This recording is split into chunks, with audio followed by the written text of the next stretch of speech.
juga sibuk gitu, apalagi sekarang kita punya kantor juga, kita ngurusin bisnis baju juga, yang body lotion juga, anak-anak juga lagi liburan, jadi dia nggak terlalu menuntut yang gimana-gimana. Sama-sama tahu aja batasannya. Kalau puasa itu kan kalau bisa kita lebih banyak sama keluarga dan ya Andika tuh bukan orang yang menuntut hal macam-macam. Pokoknya dia sangat mengerti gitu. Dia tahu juga istrinya pasti akan berusaha membagi waktu dan itu aku lakuin.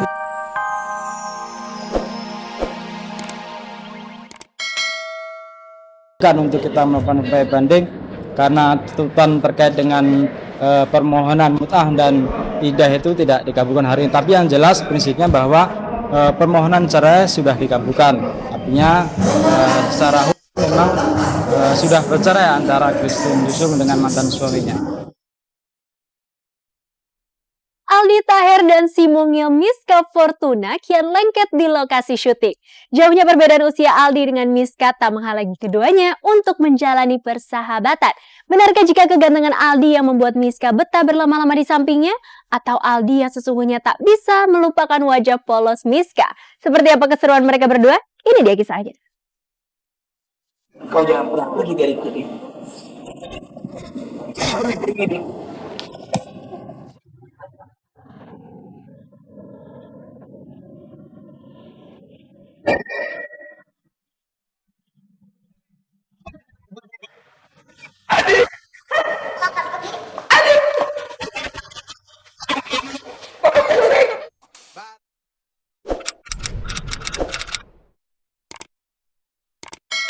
Dialog tadi memang tidak ada dalam skenario juga alur cerita dalam judul sinetron apapun. Namun itulah yang terjadi antara Aldi Taher dengan Mischa Fortuna. Saling banyol telah terjalin antara Aldi dengan Mischa saat keduanya bertemu di lokasi syuting. Jauhnya rentang waktu usia antara mereka rupanya tak menghalangi Mischa dan Aldi untuk saling lempar pujian. Ya, pemirsa, sekarang Aldi lagi bersama kecebong sawah. Oh iya, maksudnya Mancung lagi di lokasi syuting ya. Nah, Mancung kebetulan ini sinyal handphonenya udah terpasang.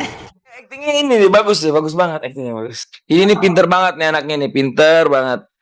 Ya udah seperti adik dan kakak ya.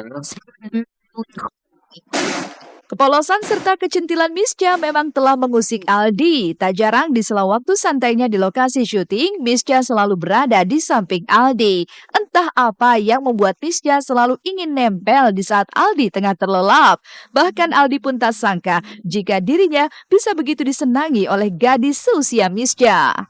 Ya kan, tidur. Terus tiba-tiba udah ada yang aneh nongol di sini nih. Coba naik. Oh, ini lagi tidur nih. Terus ada nyempil, kirain siapa gitu kan. Buset.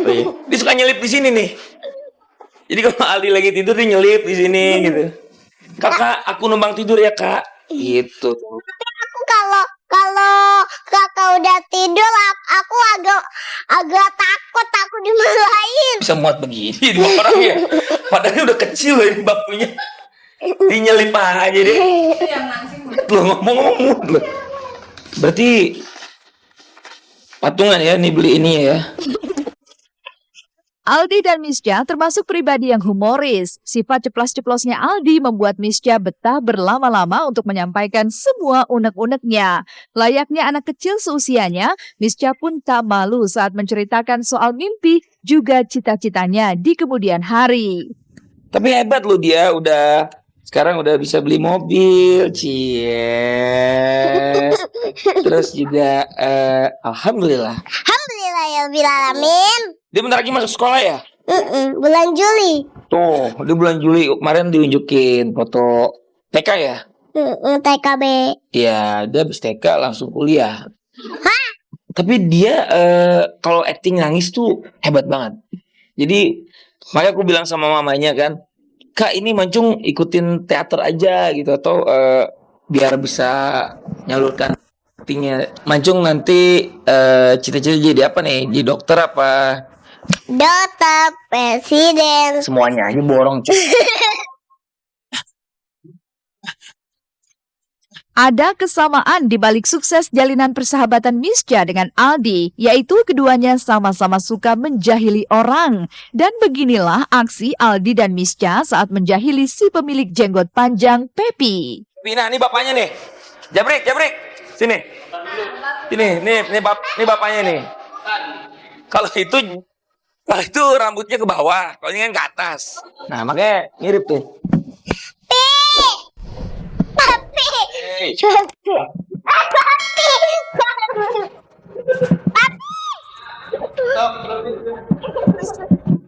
Kapan ini selesai? Udah mulai. Papi. Iya. Tanya, papi nggak makan bakso nggak pakai kuah dulu ya? Papi, kok makan bakso nggak pakai kuah? Iya. Oh iya. Enak begini. What would I do without you?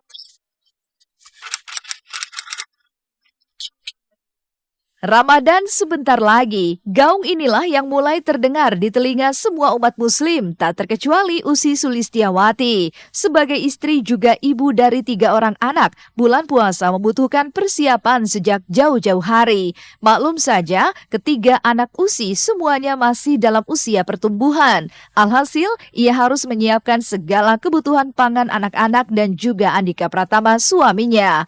Lantas, benarkah menu andalan Usi dari tahun ke tahun saat bulan puasa adalah sayur bayam dan tempe yang tak boleh alfa dari meja makannya? Bayam bening dan tempe goreng. Udah murah meriah kalau di rumah saya, yang penting ada bayam tiap hari sama tempe goreng. Menu wajib. Menu wajib. Itu dia. Menyiapkannya. Buka puasa sahur juga gitu. Sahur kalau buka puasa malah lebih santai. Kalau sahur katanya biar perutnya adem gitu. Jadi harus ada bayam bening. Itu seluruh keluarga aku ya. Paling kalau menu sampingnya entah ayam goreng, entah ikan goreng, atau telur dadar. Tapi yang pasti kadang-kadang tempe sama bayam aja udah manasi dibanjirin gitu. Mereka suka banget.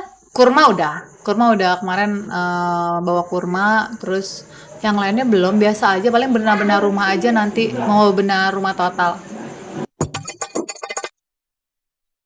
Sebagai umat muslim, Usi sadar jika puasa bukanlah hambatan yang akan menyiksa dirinya. Meski ia tak pernah menganggap puasa selama Ramadan sebagai ajang diet gratis, faktanya tiap kali usai menjalankan ibadah puasa Ramadan, bobot tubuhnya selalu turun. Apa yang menjadi penyebab turunnya berat badan Usi saat puasa? Benarkah jika ia sengaja mengurangi makanan jenis karbohidrat? Aku pasti kurus, karena aku nggak pernah sahur. Emang aku nggak bisa makan, jadi aku nemenin mereka doang. Nemenin mereka makan tuh, tapi aku nggak pernah sahur. Paling aku minum air banyak sama paling buah juga jarang. Kalau nggak air putih aja udah. Sebenarnya puasa itu kan kalau menurut aku itu detox, pembersihan badan. Jadi kalau kita puasanya hanya karena mau kurus ya nggak mungkin kurus. Tapi yang pasti badan tuh jadi sehat karena banyak zat-zat yang kotor yang selama setahun itu numpuk keluar karena puasa. Kan ada juga menu-menu yang harus kalau nggak salah ya, aku pernah nanya dokter tuh yogurt plain yogurt itu pakai kurma, itu tuh menu detox gitu. Sebagai ibu, tentunya Usi juga berharap bisa menghabiskan momen di bulan suci Ramadan ini bersama keluarga kecilnya. Jika tahun lalu ia kerap menyambangi Andika Pratama suaminya ke lokasi syuting tiap kali berbuka dan sahur, apakah puasa kali ini Andika juga akan menghabiskan waktunya di lokasi syuting? Akhirnya waktu tahun lalu kita yang nyamperin dia sahur di lokasi syuting. Waktu itu kan live, sahur di tempat live-nya, terus buka puasa kita juga nyamperin dia. Kalau tahun ini akunya juga mungkin lumayan agak padat, jadi nggak tahu dia bisa nyamperin apa enggak. Enggak ada lah, dia tidak menuntut hal yang kayak gitu-gitu, karena dia tahu juga bininya juga sibuk, apalagi sekarang kita punya kantor juga, kita ngurusin bisnis baju juga, yang body lotion juga. Anak-anak juga lagi liburan, jadi dia nggak terlalu menuntut yang gimana-gimana. Sama-sama tahu aja batasannya. Kalau puasa itu kan kalau bisa kita lebih banyak sama keluarga, dan ya Andika tuh bukan orang yang menuntut hal macam-macam. Pokoknya dia sangat mengerti gitu. Dia tahu juga istrinya pasti akan berusaha membagi waktu, dan itu aku lakuin.